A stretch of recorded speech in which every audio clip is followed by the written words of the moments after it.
Billionaire son pretends to be a cleaner, and this happened. Jason was a 19-year-old boy who had everything anyone could ever dream of. He was the son of a billionaire, lived in a mansion, drove luxury cars, and had access to anything money could buy. But despite his wealth, Jason felt something was missing. He often wondered if the people around him were truly genuine. Were they kind because they wanted to be, or was it just because of his money? One day, his father, Mr. Donovan, the owner of a multi-billion-dollar company, gave him a challenge. "Jason," he said, "one day, you will inherit my company. But before that, I need you to find someone who truly deserves to run it. A person with a kind heart, not just a clever mind." Jason was confused. "But Dad, how do I find such a person?" Mr. Donovan smiled. "You will pretend to be poor, homeless even. Work as a cleaner in one of our office branches. Observe how people treat you, especially when they think you are nothing. Only then will you find the right person." Jason was shocked but excited. He wanted to see the real world beyond his luxurious life. The next day, Jason dressed in worn-out clothes and left his mansion in a simple old car. He arrived at one of his father's office branches, where no one knew who he was. He applied for the job of a cleaner and was quickly hired. His first day was harder than he imagined. The office workers walked past him as if he were invisible. Some even sneered when they saw him sweeping the floors. "Look at this guy," one employee whispered. "He probably dropped out of school and has no future." Jason pretended not to hear. He focused on his work, wiping desks, mopping floors, and taking out the trash. But then something unexpected happened. As he bent down to pick up a plastic bottle from the floor, someone deliberately kicked over a full trash can near him. Papers, food wrappers, and coffee cups scattered everywhere. "Oh, sorry," a voice said mockingly. It was Ryan, the assistant manager. "You missed a spot." Everyone in the office laughed. Jason's hands clenched into fists, but he took a deep breath and quietly cleaned up the mess. For days, the mistreatment continued. Employees threw empty bottles on the floor right after he cleaned. Some even spilled their coffee on purpose. But Jason endured it all. He was looking for one kind person. One evening, after a long day of work, Jason sat in the office lobby, exhausted.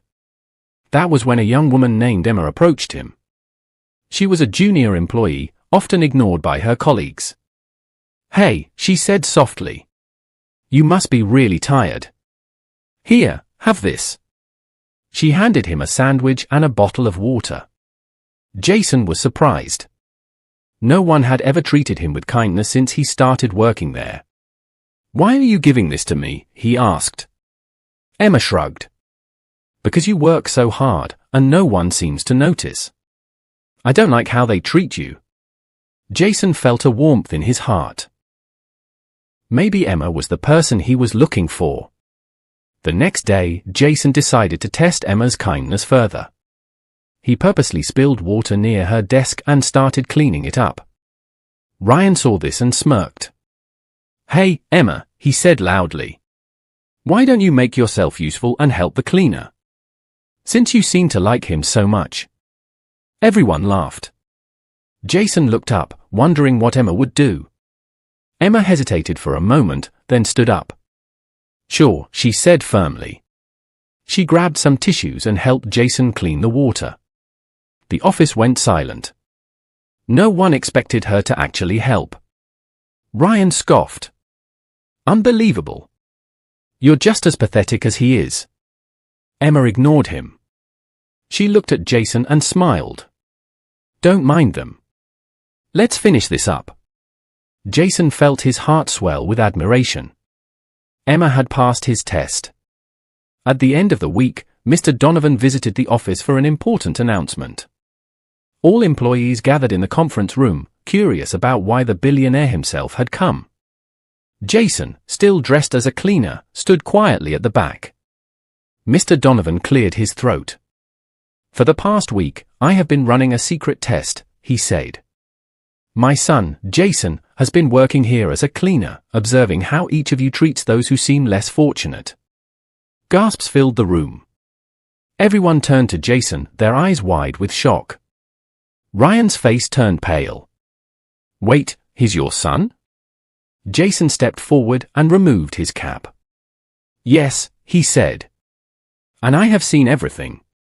His voice was calm but firm. "Some of you treated me like I was worthless. You laughed at me, threw things at me, and humiliated me. But one person stood out." He turned to Emma. "Emma, you were the only one who showed kindness when no one else did. You treated me like a human being, not just a cleaner." Mr. Donovan smiled. "And because of that, I have made my decision. Emma, I want you to become the new CEO of my company." The room erupted into shock. Ryan jumped up. "What? She's just a junior employee. She doesn't deserve it." Mr. Donovan's expression hardened. "And yet, she has something none of you have: kindness and integrity. A true leader is not just someone who knows how to make money. It's someone who treats people with respect, no matter their position." Tears welled up in Emma's eyes. "Sir, I don't know what to say." Jason smiled. "Say yes. You deserve it." From that day on, Emma became the CEO. Billionaire son pretends to be a cleaner, and this happened. Jason was a 19-year-old boy who had everything anyone could ever dream. Jason learned a valuable lesson: money can buy many things, but true character is revealed in how people treat those who can do nothing for them. And Emma? She went from being a junior employee to a respected leader, all because she chose kindness when no one else did. After accepting the position as CEO, Emma found herself overwhelmed with emotions. She had never imagined that a simple act of kindness would change her life forever. The following Monday, she walked into the office not as a junior employee, but as the head of the company. The same people who once ignored her now stood in line to greet her, their attitudes completely changed. But Emma didn't let the sudden attention get to her head. She remembered what it felt like to be unseen, to be treated as if she didn't matter. She vowed to lead differently. Her first order of business was to create a new company policy, one that focused on respect, equality, and employee well-being. She called a meeting with all department heads and spoke firmly. "In this company, no one will be treated as less. Whether you are a manager, an executive, or a cleaner, you deserve respect," she said. Some employees shifted uncomfortably in their seats, knowing they had been guilty of mistreating others. Emma continued, "If I see or hear about anyone bullying or humiliating their co-workers, there will be serious consequences." Her words sent a powerful message. The days of disrespect were over. Emma wasted no time implementing changes. She introduced programs that supported employees at all levels. She set up feedback boxes where workers could report mistreatment without fear. She made sure janitors and security guards had proper break rooms and better wages. She even personally visited different departments, checking on workers who had long been ignored. For the first time, the cleaners, security staff, and junior employees felt seen and valued. Jason, who had returned to his usual billionaire lifestyle, watched from the sidelines with pride. "She's exactly what this company needed," he told his father. Mr. Donovan nodded. "A true leader isn't just someone with power. It's someone who uses their position to uplift others."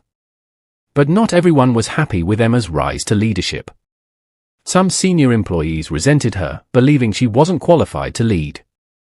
And one of them was Ryan. Ryan had been humiliated when Emma was chosen as CEO.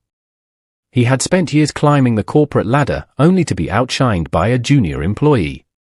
"This isn't fair," he fumed to a group of co-workers who shared his resentment. "She got lucky. Just because she helped some poor cleaner doesn't mean she can run a company." One of his colleagues hesitated.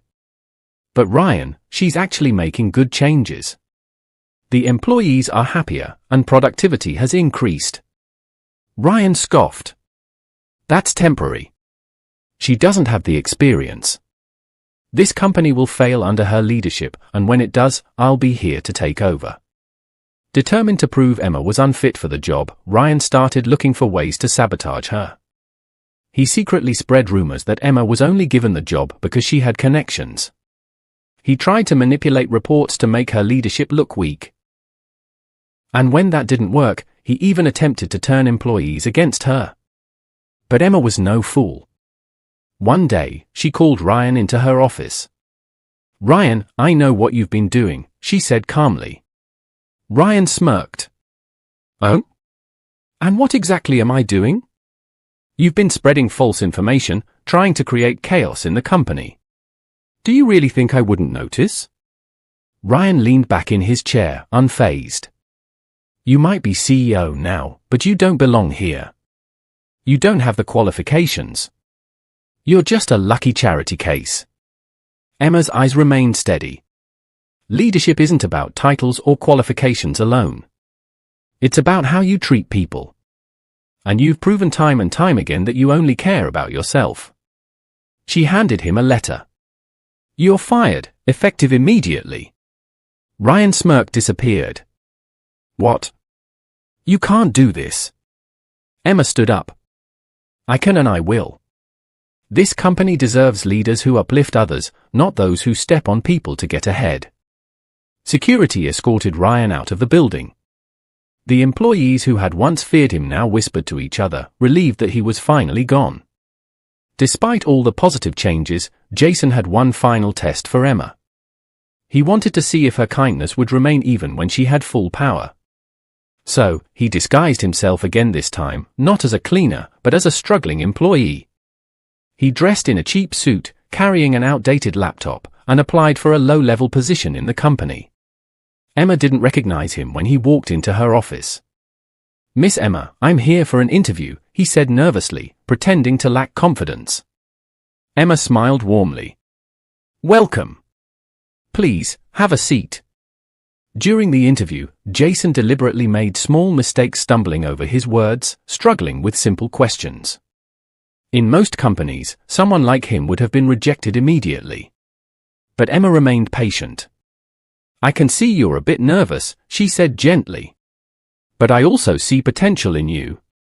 I believe in giving people chances." Jason hid a smile. She had passed his test once again.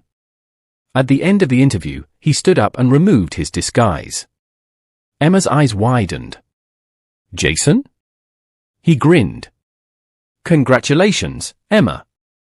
You've truly earned this position." Emma shook her head in disbelief. "You tricked me again?" Jason laughed. "I had to make sure you were still the same kind person, even after becoming CEO. And you didn't disappoint." Emma sighed, then chuckled. "I should have known you'd test me again."